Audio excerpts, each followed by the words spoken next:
De Somaira y buenas tardes a todos. Bueno, espero que se encuentren bien, sea cual sea el lugar donde se hallen. El sábado pasado tuvimos un asueto. Uso esta palabra que ya está un poco en desuso y que sin embargo no hace mucho tiempo era muy usada profusamente, no sin cierta alegría,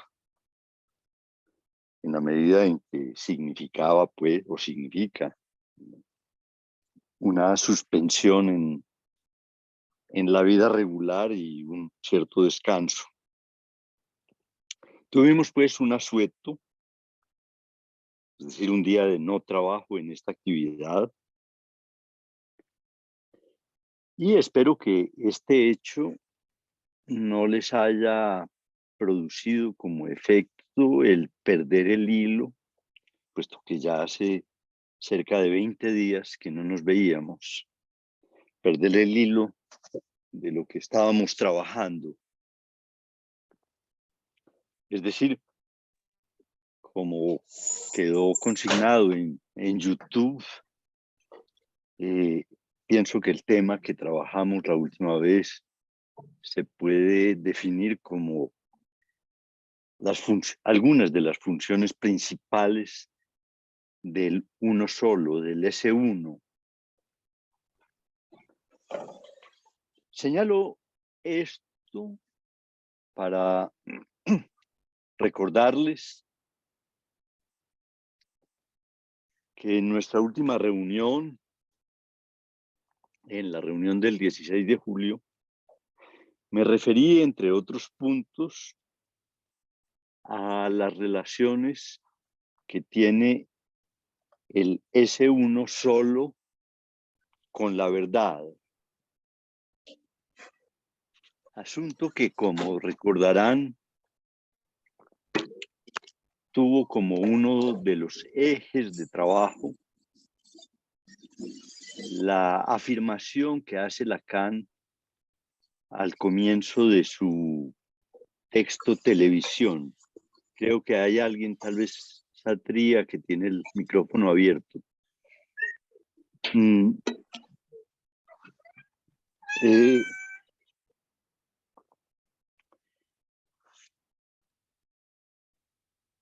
Que tiene pues que tuvo como eje o como uno de los ejes la frase de Televisión con la cual inicia pues este texto Televisión, el de la frase según la cual dice Lacan: yo digo siempre la verdad,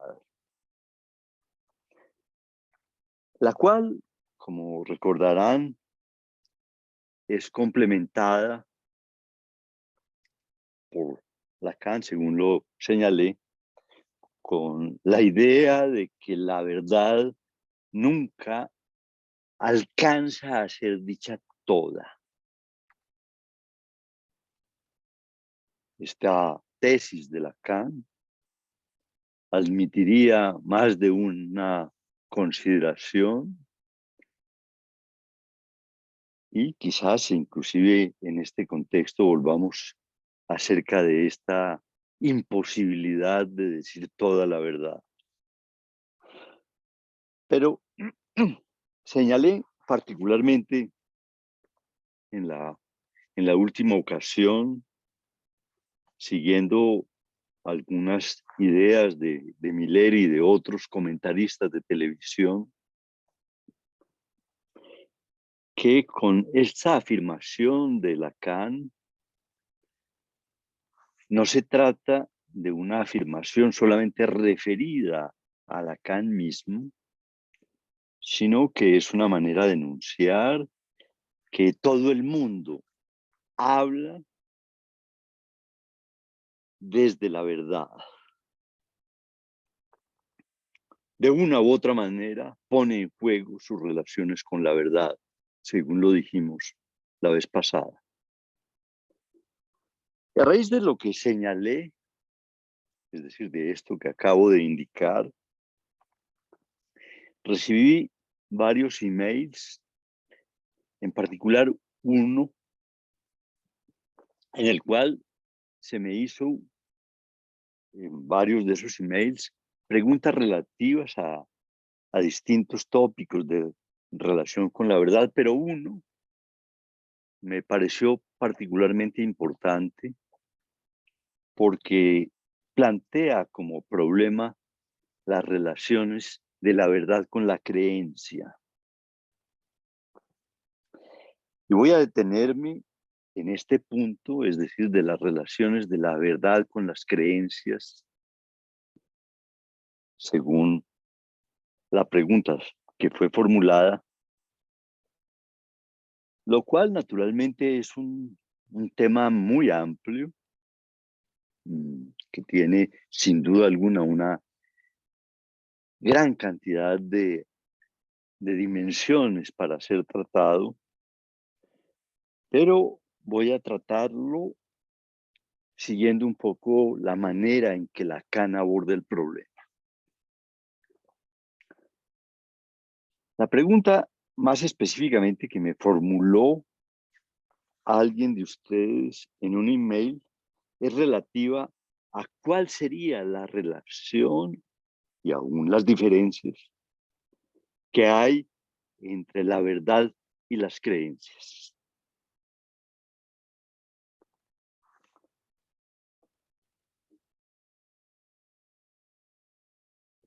La persona que formuló esta pregunta no se detuvo solamente en este punto, sino que también se refirió al problema de la mentira.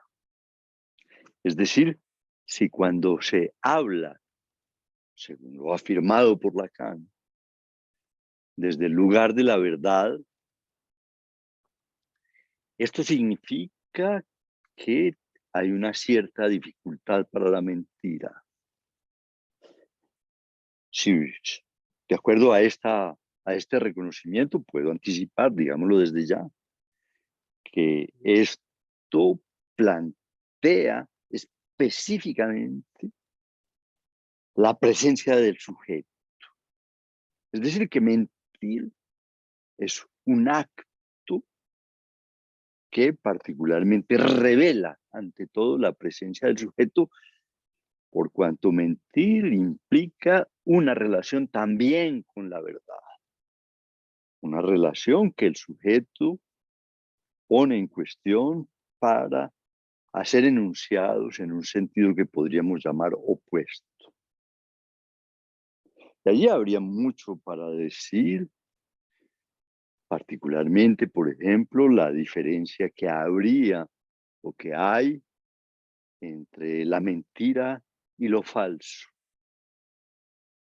Por cuanto alguien puede decir algo falso sin mentir, es decir, puede tener un error, alguien puede decir la tierra es plana, porque cree en eso, en que la tierra sea plana, sin que ello signifique necesariamente mentir.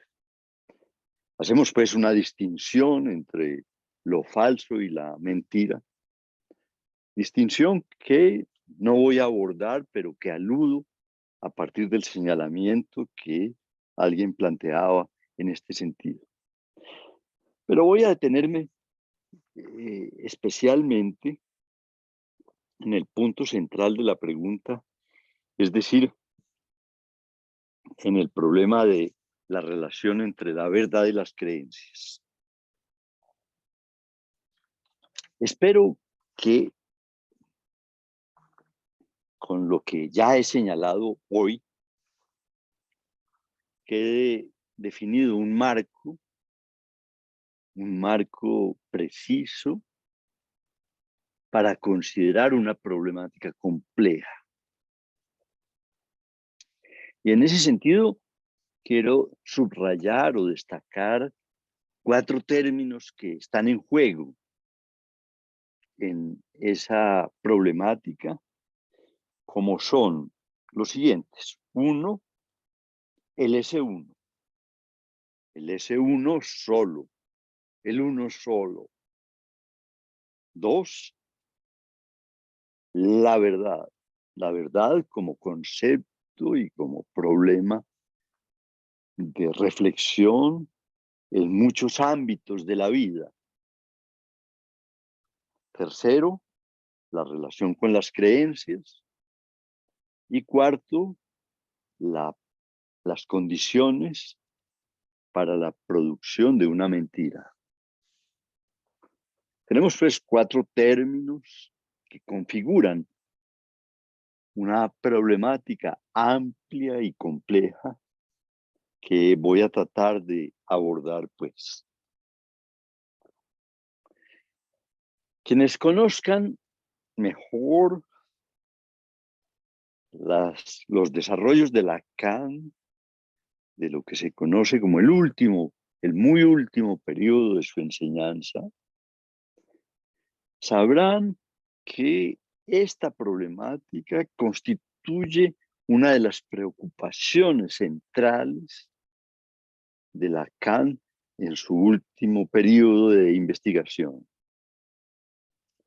que es un periodo que hay que destacarlo, fue abundantemente trabajado por Miller antes de su curso sobre el uno solo, sobre el ser y el uno, en los cursos especialmente que van del año 2005 al 2008 y en los cuales hizo pues anotaciones que voy a tener en cuenta en esta exposición, al lado de las afirmaciones que con relación a la problemática que he descrito hace Lacan, y cito esto para quienes tengan interés en trabajar el problema en Lacan, especialmente en 3 seminarios que están publicados y que son conocidos por los lectores y estudiosos de Lacan. Esos 3 seminarios son el seminario 19, es decir, o peor, el seminario 20, es decir, aún, y el seminario 23, es decir, el Santón, en los cuales pues Lacan aborda en diferentes momentos esta problemática de la verdad y toca en ese sentido las relaciones de la verdad con las creencias. Y también en otro texto que ha sido estudiado por Miller con mucho cuidado, como es el prefacio que escribió Lacan a la edición inglesa del seminario 11, prefacio que fue escrito después del seminario 23. Tenemos pues, y les estoy dando esta información para situar pues la problemática desde el punto de vista bibliográfico que vamos a abordar. Comenzaré por precisar pues algo acerca de la relación entre la verdad y la creencia o las creencias. Usaré indistintamente el plural o el singular por cuanto, si bien hay una idea global de la creencia, podríamos decir que estas son muchas.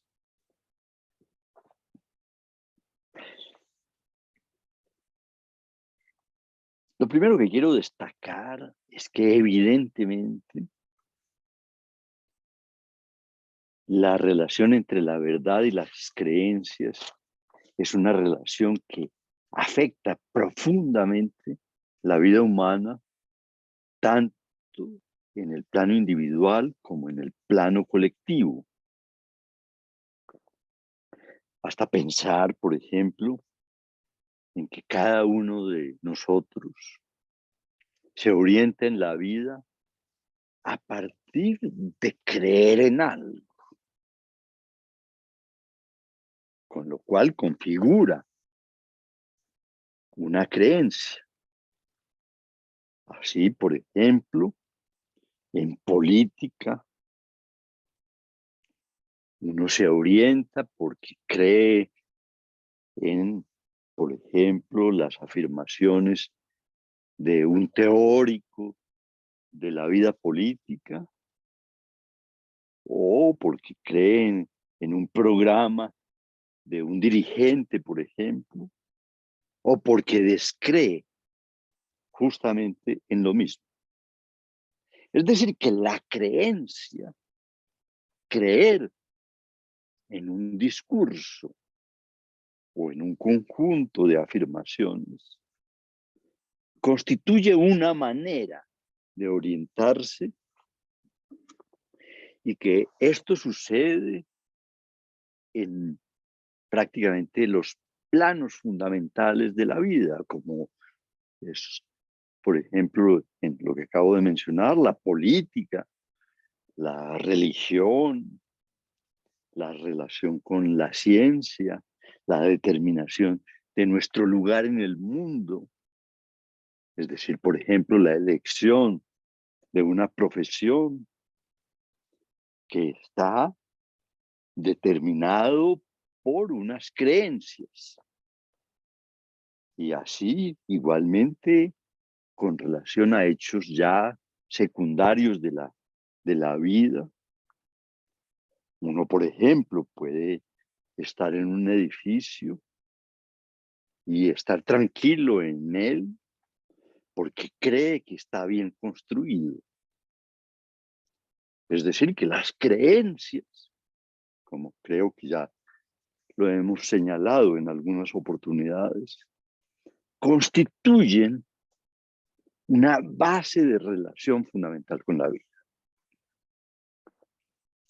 No es pues necesario ahondar la significación o el valor que tienen las creencias en la vida de las personas o en la vida colectiva, porque son las creencias lo que también configuran la vida colectiva o tienen un papel importante en la vida colectiva. Así, por ejemplo, para mencionar un caso bien conocido, los nazis tenían la creencia de que el pueblo ario era un pueblo superior a los demás pueblos y que ello les autorizaba a tener una hegemonía del poder e inclusive a llegar hasta el exterminio de algunos otros pueblos porque tenían la creencia en que pertenecían a una raza, como se decía. El término raza, como ustedes sabrán, ha sido impugnado seriamente por diferentes sectores de la ciencia y del pensamiento humanístico. Y los nazis pues creían en la idea de raza y de razas, de diferencias de superioridad de unas razas sobre otras, lo cual condujo a construir las cosas y las barbaries que ustedes conocen. Estoy diciendo, pues, o estoy recordándoles o situando mejor cómo las creencias operan en la vida colectiva. Alguien tiene el micrófono abierto. Le pediría que revise si lo tiene abierto para que no nos interfiera.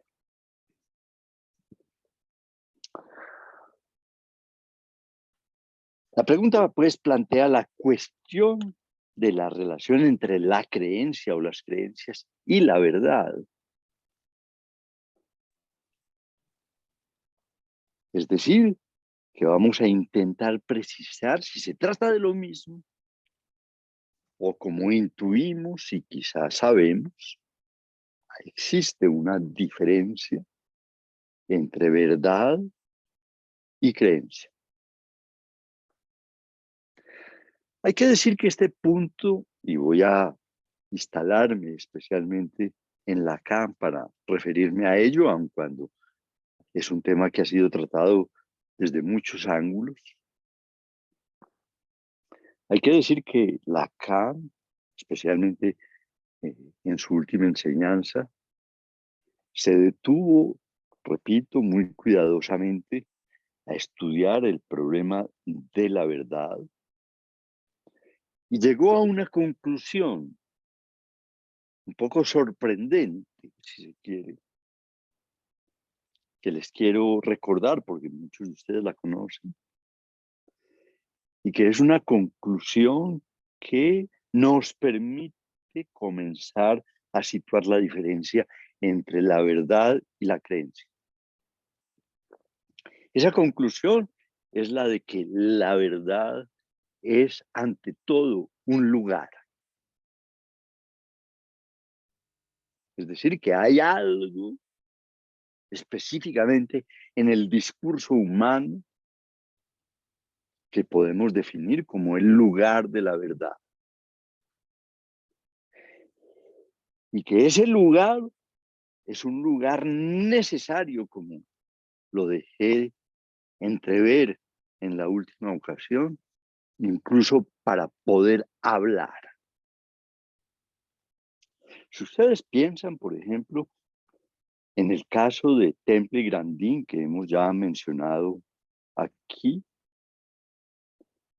y examinamos el ejemplo o el suceso relativo al accidente y a la emergencia de la palabra en Temple, podríamos decir que cuando ella grita hielo, enuncia para ella una verdad. Es decir, que lo que está viendo es el hielo. Y esto pone de presente, pues, que el acto de enunciación tiene que ver, pues, con la posición del sujeto ante la verdad. Este planteamiento fue desarrollado muy cuidadosamente, hay que decirlo, el cuidado de Lacan al respecto es enorme, específicamente en el planteamiento o en la exposición de lo que se conocen como sus 4 discursos, en donde muy específicamente Lacan sitúa el problema de la verdad como uno de los lugares del discurso, de los discursos humanos, y no, como es la tradición de la filosofía o de la lógica, o aún de la vida corriente, de considerar la verdad ante todo como un enunciado. Es decir, que para Lacan la verdad es, al menos como punto de partida para abordar el problema, un lugar y no un enunciado. Voy a mostrarles en la pantalla algunos aspectos que nos permiten en ese sentido, espero que estén viendo lo que les quiero mostrar.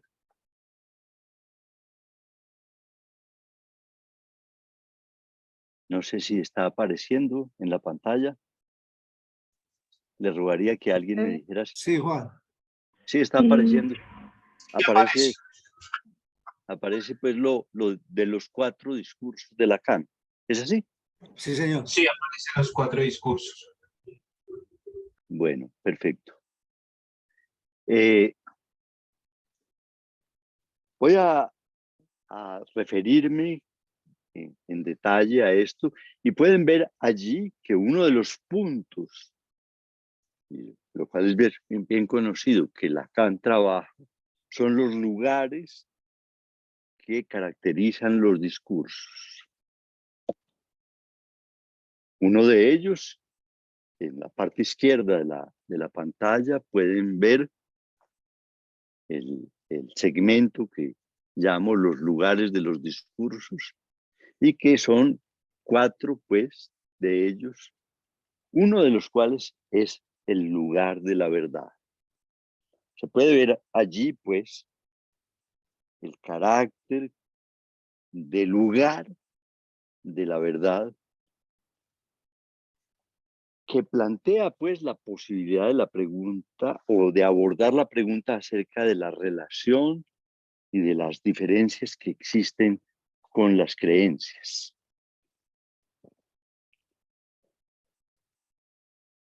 Esto nos permite decir, planteémoslo desde ya para orientarnos en la reflexión, en que la verdad se puede considerar como un lugar a diferencia de la creencia, que es un enunciado o un conjunto de enunciados.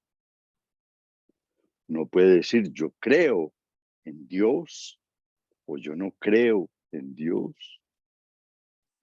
Y esto constituye su creencia.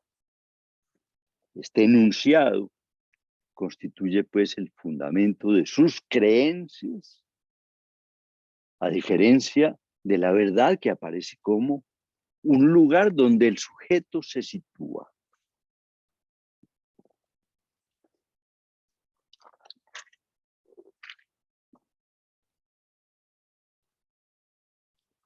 Esta tesis de los lugares de los discursos, repito, aparece por primera vez en Lacan en el año de 1972, en diciembre de 1972, en su seminario llamado aún el Seminario 20.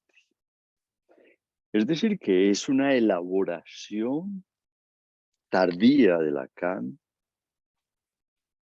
y que le permite ordenar tanto su concepción del discurso, de los discursos humanos, como de otro tipo de problemas. Les invito a considerar muy en serio este problema del lugar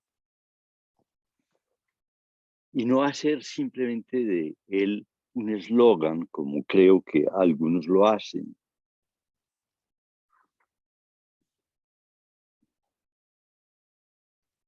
No se trata de un simple señalamiento de un punto ciego que habría que indicar, sino que es necesario decir que cuando Lacan aborda el problema desde este punto de vista, lo hace a partir de un largo recorrido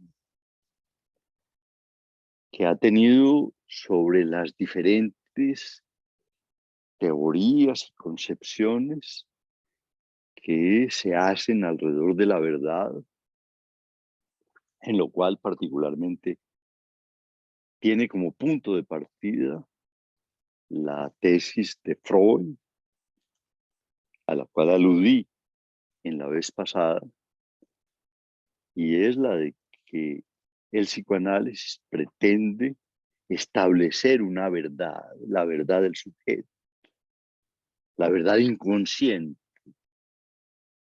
que determina de alguna manera al sujeto y que se puede establecer mediante un análisis a través de diferentes fenómenos. Por ejemplo, en un lapsus. En el lapsus, podríamos decir, Freud considera que no se trata, pues, de simplemente una anécdota cualquiera en la vida de un sujeto, sino que allí, en el lapsus, se revela una verdad. Y así como es en los lapsus, este mismo hecho es válido para todo el conjunto de lo que Freud llamó las formaciones del inconsciente, tema sobre el cual Lacan trabajó desde el comienzo de su enseñanza. Con lo cual estoy diciendo, pues, que el tema de la verdad es un tema psicoanalítico largamente trabajado tanto por Freud como por Lacan, como por otros, desde luego. Y no solamente que se trata de un asunto que ha sido abordado, por ejemplo, por la filosofía, lo cual, sin embargo, es objeto de un trabajo igualmente por parte de Lacan para, en su esfuerzo de producir proposiciones que podemos llamar condensadas o que sinteticen toda una reflexión acerca de un problema, aborda, por ejemplo, también autores como Heidegger, quien le dedica un estudio muy importante al problema de la verdad, o Kant, igualmente, o la ciencia en general, que naturalmente tiene una teoría de la verdad, o la lógica. Quiero decir con esto, pues, que Lacan, al llegar a condensar la idea de que la verdad es ante todo un lugar para el discurso, tiene en cuenta una larguísima cantidad de elaboraciones que se han hecho sobre un problema que nos agita siempre a todos. Bastaría pensar, por ejemplo, en lo que está sucediendo hoy en Colombia con relación, por ejemplo, a lo que se conoce como el informe de la Comisión de la Verdad. Y podemos en ese sentido decir, pues, que la verdad, cuando se plantea con alguna argumentación y sustentación, cual significa que la verdad para ser requiere ser enunciada, implica pues una conmoción muchas veces en la vida de los sujetos o en la vida colectiva. No puedo referirme a toda la elaboración, que eso exigiría un curso completo, que hace Lacan, pero estoy mostrando ciertos aspectos de que para sustentar la idea de que hacer de la verdad un lugar no es una ocurrencia circunstancial, sino que es el resultado de un trabajo y de un trabajo que le permite a Lacan, al hacer de la verdad un lugar, hacer avanzar la comprensión del problema de la verdad, por cuanto añade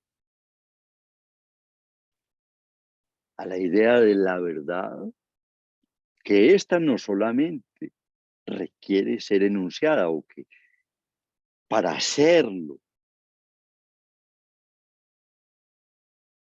hay que enunciarla, sino que es también un lugar. Permítanme decir que esto de que sea enunciada se puede ver, por ejemplo, a través de la concepción de la ciencia de la verdad, es decir, que lo que llamamos un descubrimiento se presenta desde el discurso de la ciencia como ¿qué? Una revelación de una verdad. Y digo con pausa, pues, el término revelación, porque esa expresión revelación de la verdad tiene un fuerte contenido y una fuerte tradición religiosa que no deja de resultar curiosa la conjunción en los términos con los cuales tanto la ciencia como la religión hablan de la verdad, lo cual les permite comenzar a entrever el por qué Lacan en su idea de producir una elaboración consistente del tema, llega a reconocer que la verdad no solamente son enunciados, sino que es, pues, un lugar desde el cual es posible construir con ese lugar un discurso. Es decir, que más allá de los enunciados, la verdad requiere situar un lugar.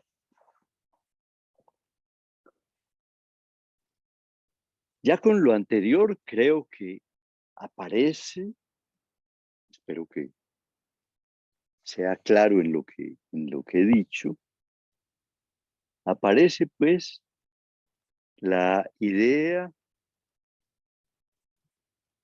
de cómo podemos hacer la diferencia entre verdad y creencia, en la medida en que las creencias son enunciados y la verdad es también un lugar, al menos de acuerdo a la proposición que plantea Lacan.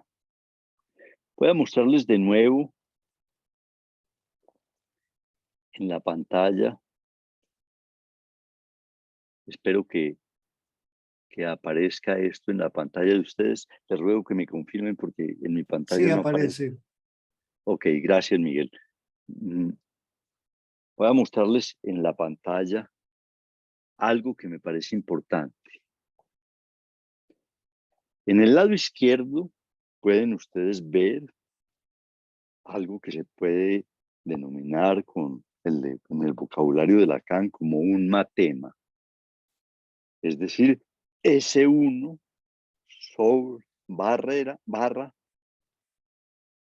debajo de la barra, el símbolo que Lacan eligió para representar al sujeto. Este matema, S1 sobre S2, es un matema que, como las flechitas que estoy indicando aquí lo indican, es un matema que se puede hallar en el discurso del amo. Discurso que, como lo he señalado allí, podemos considerarlo también de acuerdo con la forma en que Lacan lo concibió y lo propuso, entenderlo también como el discurso del inconsciente. Es decir, que ese matema, el lado izquierdo del discurso del amo, ese uno sobre ese tachado, constituye un aspecto fundamental para considerar la relación que examiné en la ocasión pasada, y es la relación entre la verdad y el S1. Y allí pueden reconocer, pues, en forma precisa esto que formulaba, pues, en la vez pasada y lo cual no voy a repetir. Extraigo de los términos que utilizo o extraigo los términos que utilizo de las elaboraciones de Lacan relativas a los discursos, al decir, pues, particularmente, que ese lugar de la verdad en el discurso de un sujeto lo pueden ocupar distintos términos. Ustedes pueden ver de forma muy precisa, espero que lo puedan reconocer, que la formulación de los discursos es un esfuerzo, por una parte, de condensación de muchas cosas, y por otro lado, es un esfuerzo de mirar una lógica que rige los discursos según los términos varíen de lugares. Como lo hemos ya afirmado,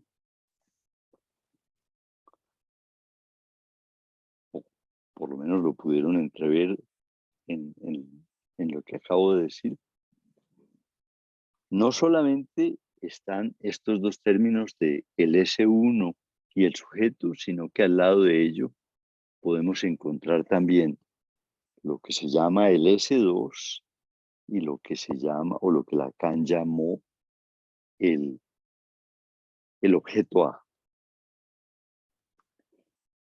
Voy a mostrarles nuevamente la pantalla para definirles o para proponerles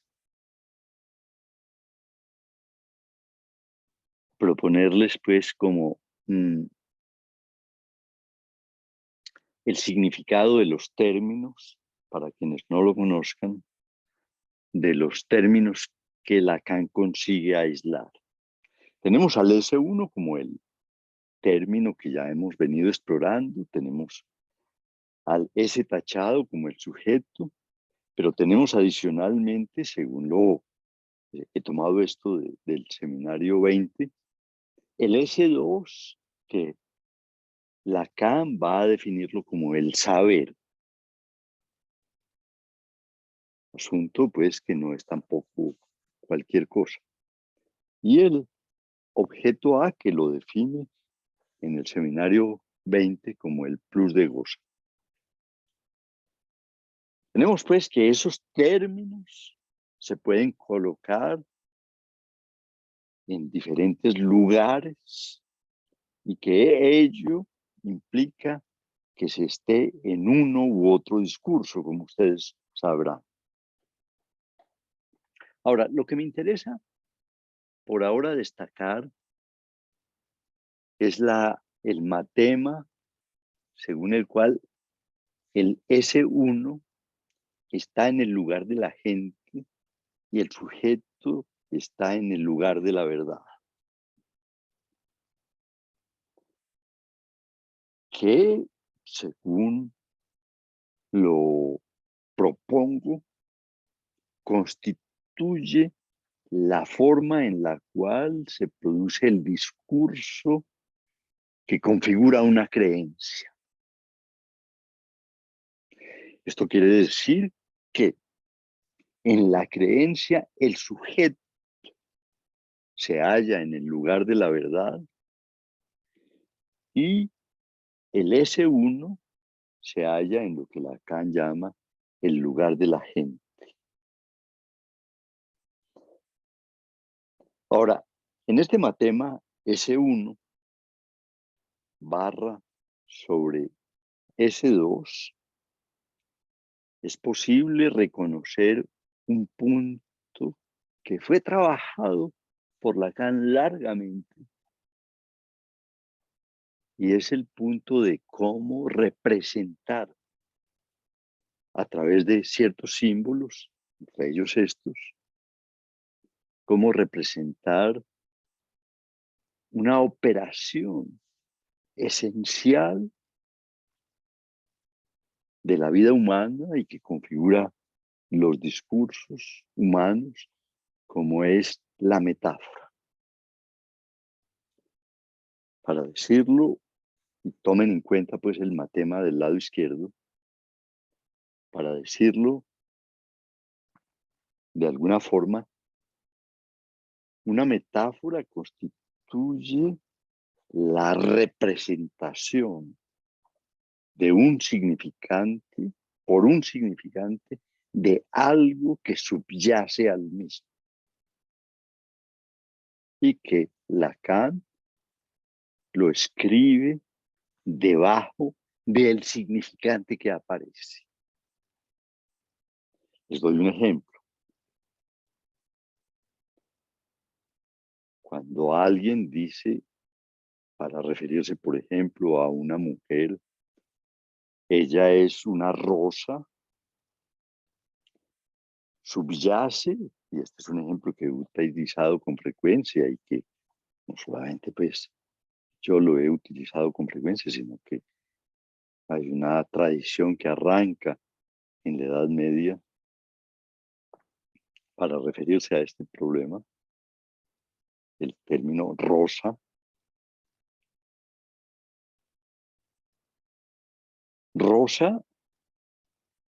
aparece como el significante que representa, por ejemplo, la belleza. La belleza, por ejemplo, de una mujer. Y cuando se dice, esa mujer es una rosa, repito, que es un ejemplo que ya he usado, se está representando un rasgo esencial de esa mujer a través de un significante que condensa el rasgo que se quiere señalar. Lacan hizo el esfuerzo por llegar a la formulación, a esta formulación, es decir, que la metáfora se puede escribir a partir de un significante, de una barra y de algo que opera como significado, belleza como significado de la rosa, y que hallamos en los discursos, especialmente en este matema. De esta manera escribe, pues, la idea de la metáfora, pero también aparece allí el término de representación, que se representa algo a través de un significado. Al tomar este matema y al tomar en cuenta lo que acabo de indicar, con Miller podemos avanzar en la comprensión de la relación entre la verdad y la creencia.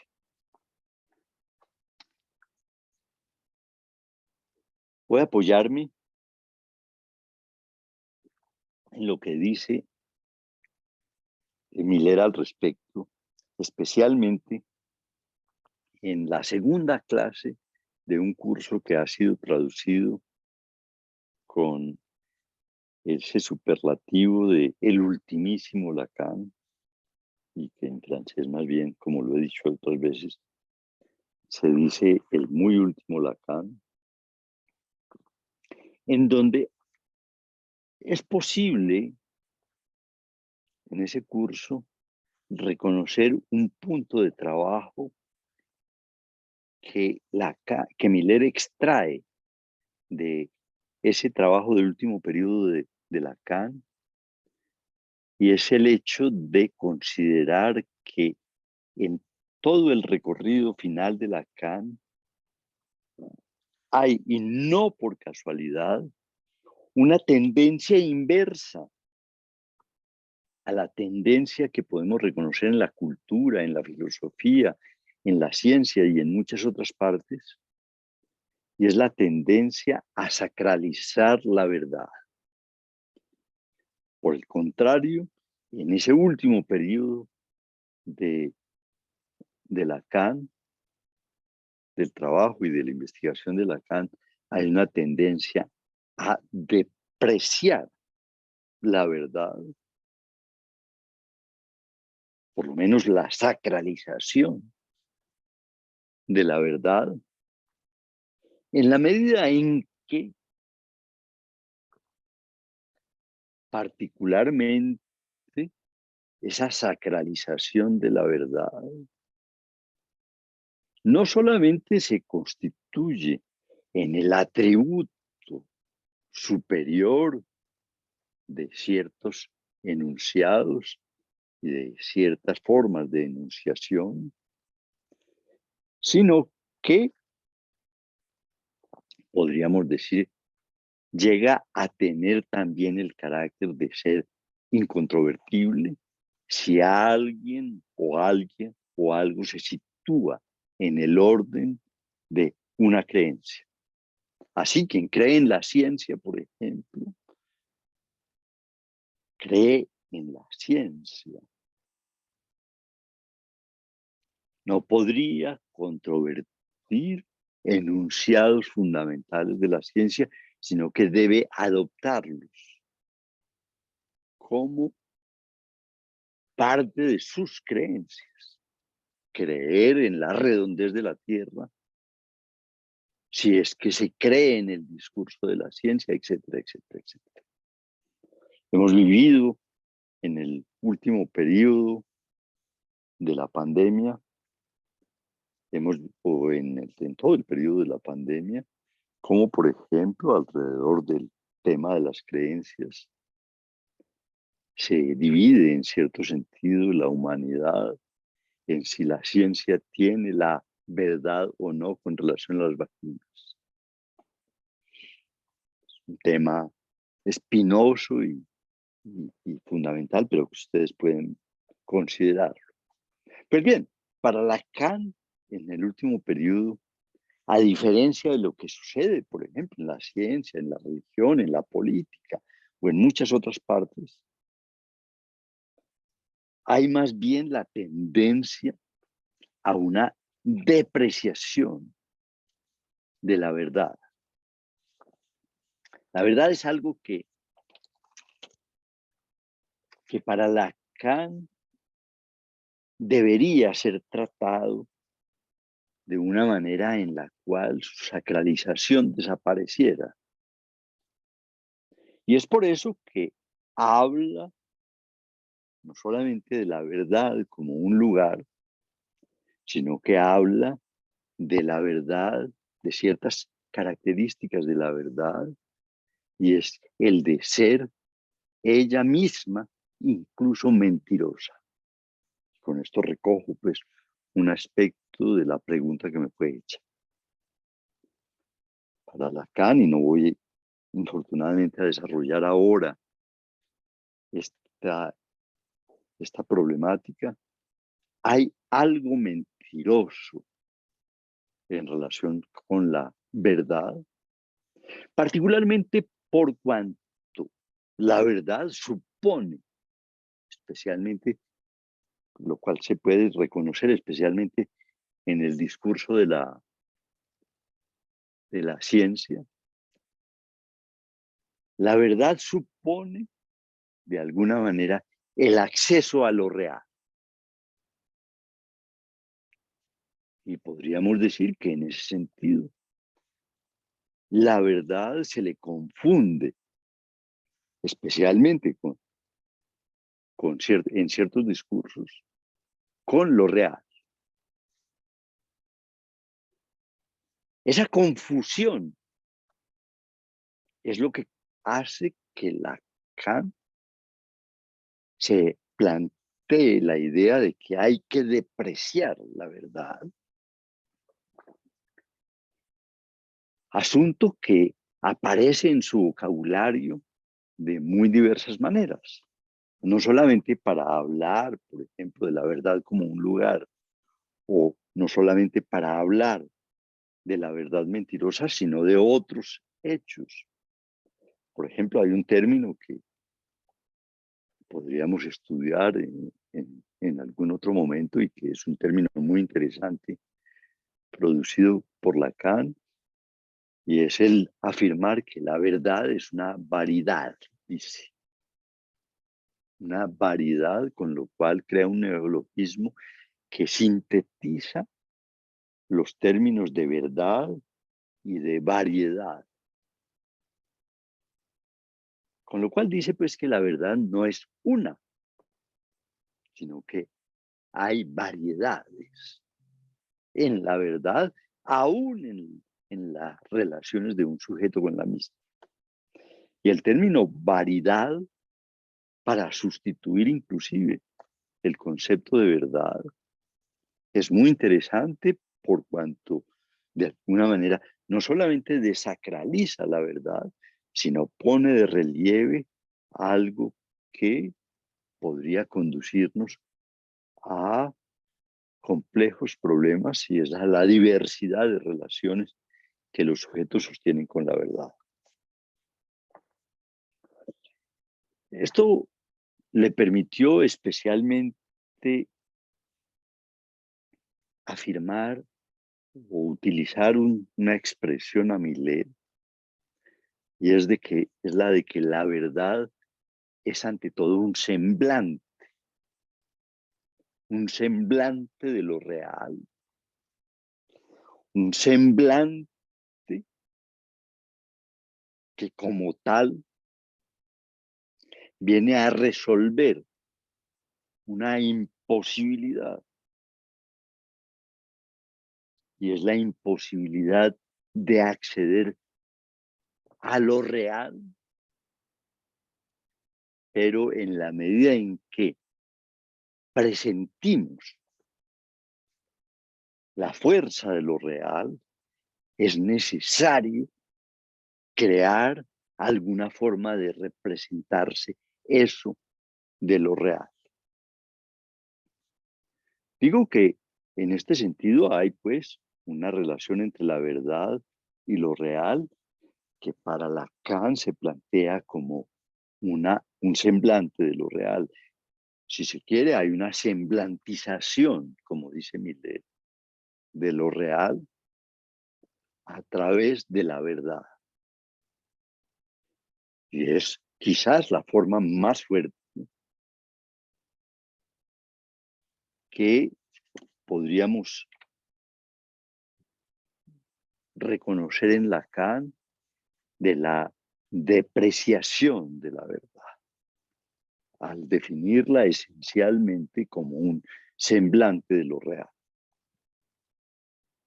Son tesis fuertes estas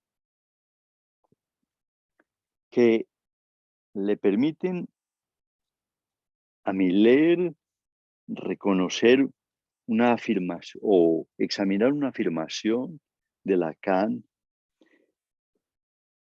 y es la afirmación que se halla en el prefacio de la edición inglesa, según la cual lo verdadero está a la deriva, dice Lacan, cuando intenta relacionarse con la verdad.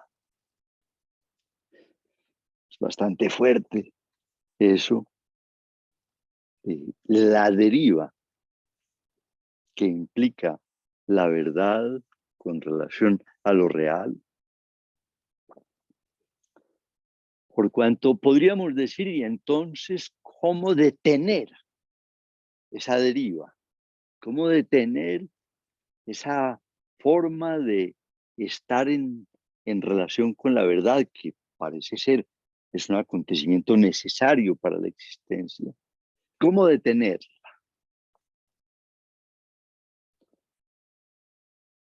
Y ello se lo planteó así Lacan. Permite introducir otro término con el cual se intenta detener la deriva de la verdad. Y es el problema del saber.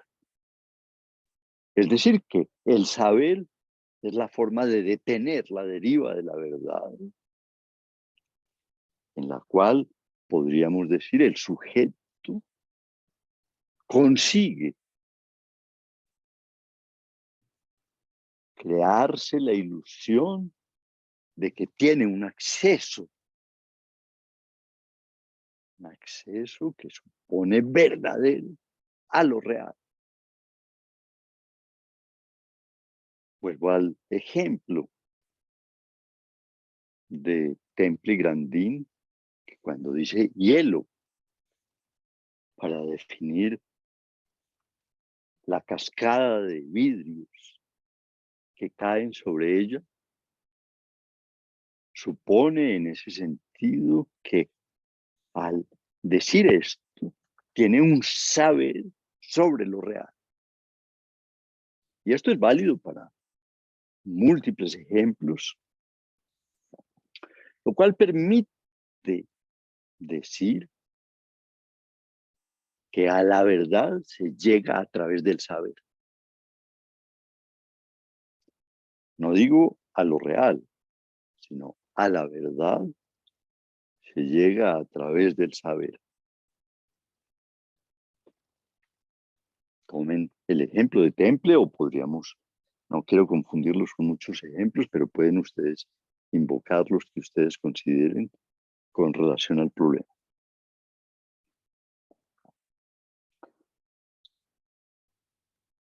Y Lacan, en ese sentido, produce una operación que, repito, es sorprendente y es afirmar que el saber se puede representar a través de un S2.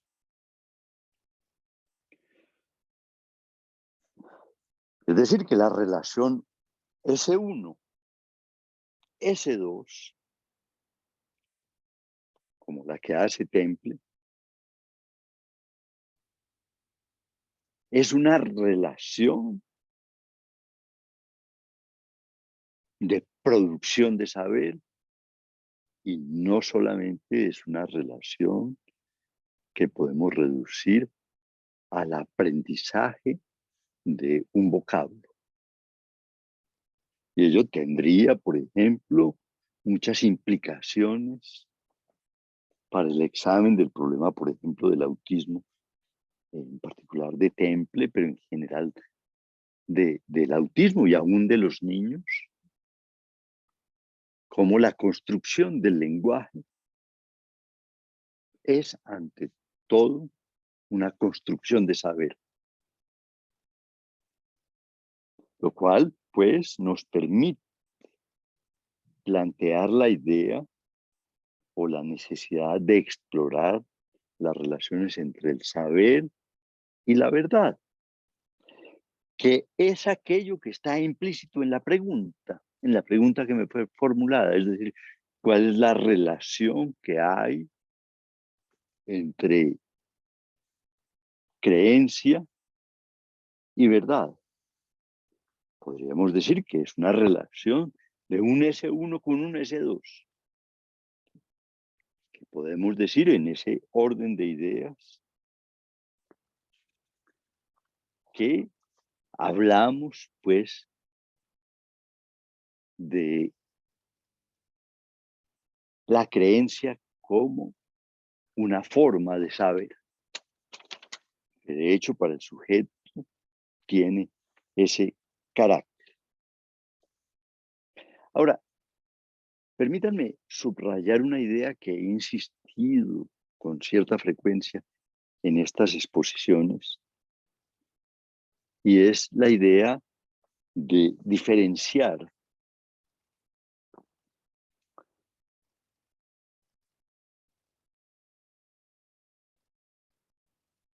lo real de lo que llamamos la realidad.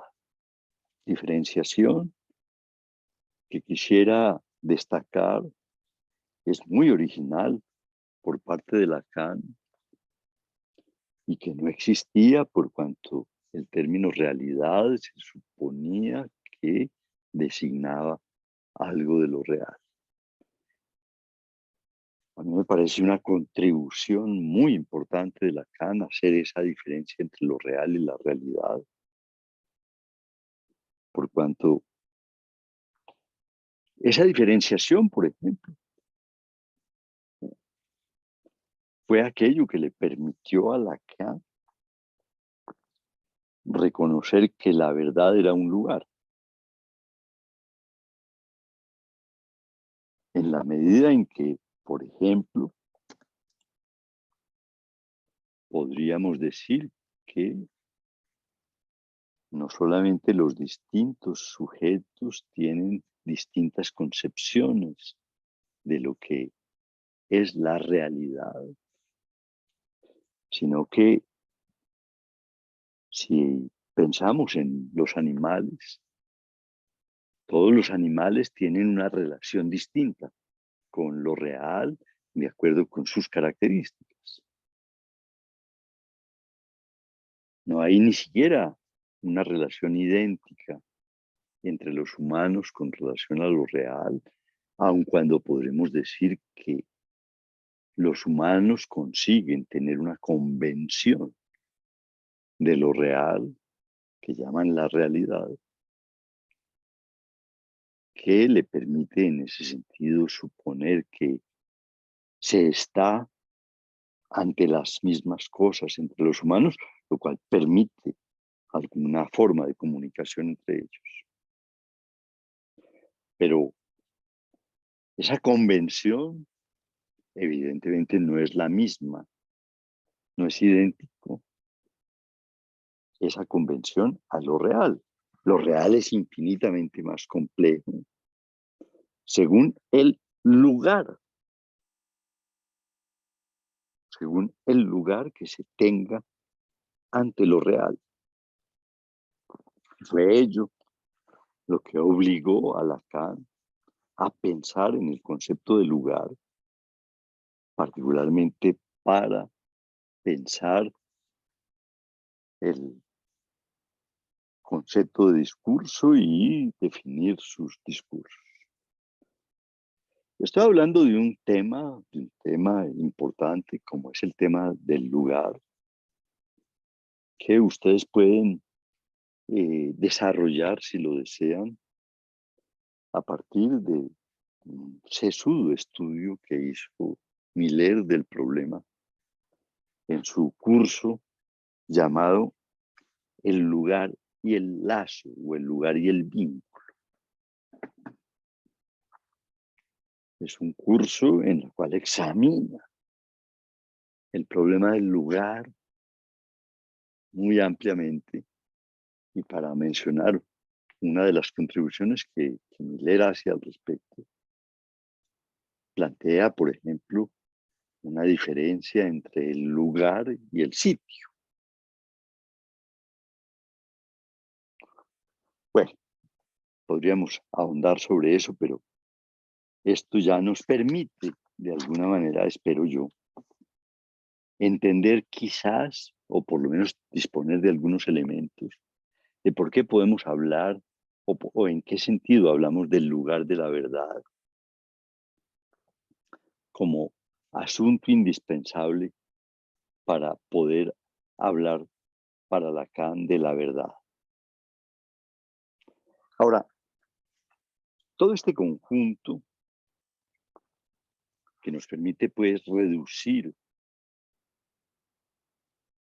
la creencia al saber y a la relación entre el S1 y el S2, a diferencia de la verdad, creo que nos permite responder la pregunta, espero yo, que me fue enunciada y que naturalmente he tomado la vía quizás más abstracta y compleja de Lacan, pero que es solamente una invitación a estudiar este complejo pero muy interesante problema de las relaciones que hay entre la verdad y la creencia. Ahora bien, podría examinarse qué sucede cuando un S1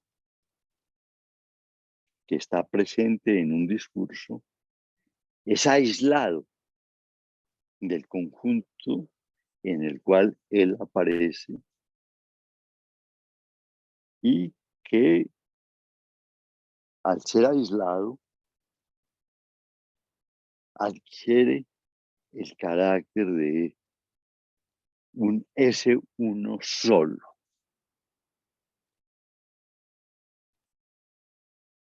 Esto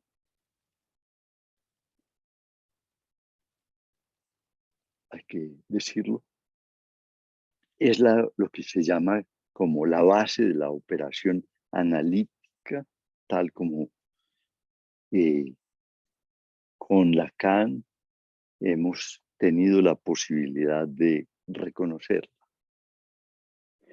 Voy a mostrarles en la pantalla nuevamente algo relativo al discurso analítico.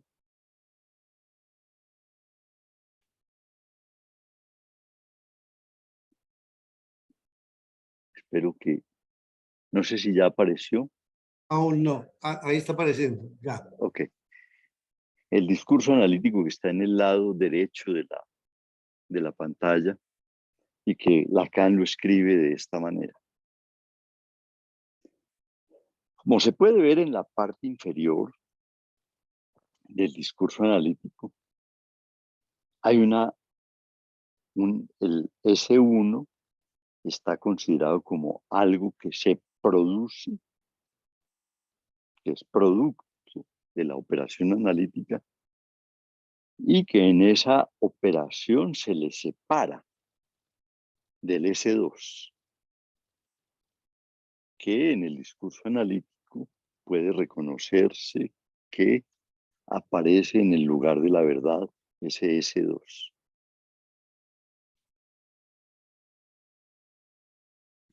Aislar, pues, el S1 del S2, como sucede a través del discurso analítico, es algo que cumple un objetivo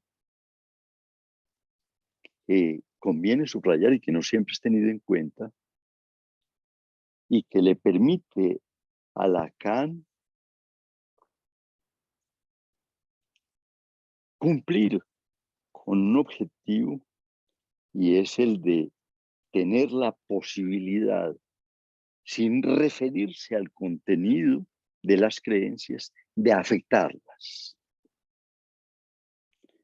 Es decir, que cuando se aísla un significante, y efectivamente ese significante tiene el carácter de ser un S1 real, efectivo para el sujeto, al producir ese aislamiento, se afectan las creencias del sujeto. Como se podrá reconocer, hay allí todo un campo de trabajo que tiene que ver con la naturaleza y con los objetivos de la interpretación analítica, que consiste pues en suponer que un significante se puede aislar de el S2 con el cual normalmente lo hallamos, y que al hacerlo, si efectivamente se trata de un significante que tiene el valor de significante amo o significante primordial, como usé la expresión en la vez pasada,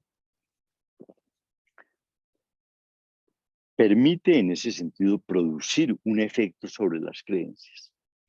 Ellos solamente se produce si, o lo podemos reconocer, si ese uno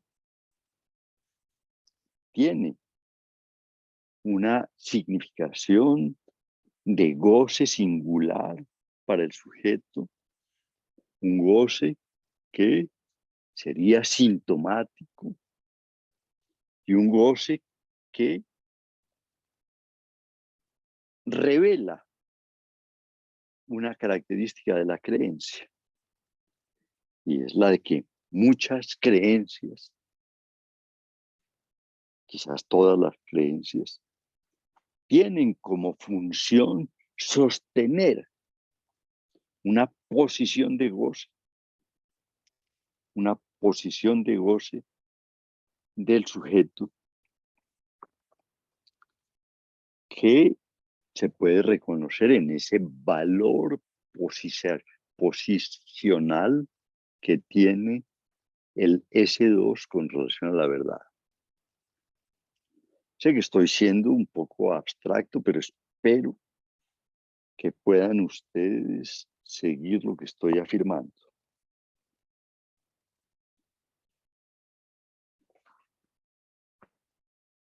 Aislar, pues, el S1, un S1, tendría como perspectiva intentar afectar el valor de creencia que tiene el S2 y en ese sentido afectar la relación con la verdad que el sujeto establece.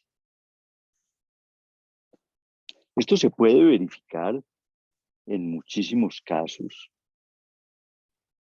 cuando pensamos en la función que puede tener la creencia con relación al sufrimiento o al malestar, tanto al malestar propio como al malestar que un sujeto puede causar a otros. Lo cual plantea pues que es esta la perspectiva de un análisis con relación a lo que podríamos llamar la función de la interpretación. Miller propone en ese sentido la idea de que un análisis tiene como función liberar lo verdadero del valor de creencia y darle el valor puro de verdad que le permitiría al sujeto, al liberarlo de la creencia, tener una relación crítica con lo que supone como una verdad y no solamente como algo que sostiene una posición de goce. Espero que con estas observaciones que reconozco han tenido un carácter un poco abstracto, pueda haber avanzado un poco en la comprensión del problema que me fue formulado. Y voy a tratar de, para concluir por hoy, de al menos enunciar un punto que tal vez ya no tendremos tiempo hoy de abordar. Y es un punto que en cierto sentido es complementario de lo anterior, y es las relaciones que existen entre el S1 y lo que se conoce como el rasgo unario. No voy a avanzar en esto porque veo que ya la hora está muy avanzada y que creo que es necesario que lleguemos a término. Y espero que en la vez próxima poder responder esa segunda parte de la relación entre el S1 y el rasgo unario que está articulado a lo que hoy he dicho.